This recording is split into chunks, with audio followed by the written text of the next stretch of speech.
ಎತ್ತು ಮತ್ತು ಊಟತಾನೆ ನಾವು ಹಂಪಿ ಹಾಕಿದ್ವಿ ಗಿರಿತಾದ ಮಂದರದೆ ಅಮ್ಮಮ್ಮ ಮಂದರದೆ ಅಮ್ಮಮ್ಮ ಹೆಸರೇನು? ನಿಮ್ಮನ ಮಂದರ ಕಪ್ಪ ಮರಿ ಅಮ್ಮಮ್ಮ ಹೆಸರೇನು? ಮಮ್ಮಮ್ಮ ಹೆಸರೇನು ಏನು ಮಮ್ಮಮ್ಮ ಹೆಸರು?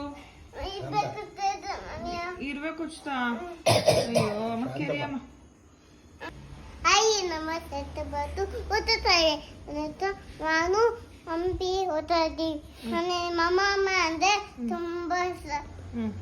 ಆಮೇಲೆ ಗಿರಿತಾತ ಅಂದ್ರೆ ತುಂಬಾ ಇಷ್ಟ. ಕತ್ತೆ ಮರಿ ಮರಿ ಕಪ್ಪ ಮರಿ ಎಲ್ಲ ಲೈಕ್ ಮಾಡಿ ಮಾಡಿ ಸಬ್ಸ್ಕ್ರೈಬ್ ಮಾಡಿ ಮಾಡಿ. ಹಾಯ್ ನಮಸ್ಕಾರ. Hi thank you so much. Thank you so much.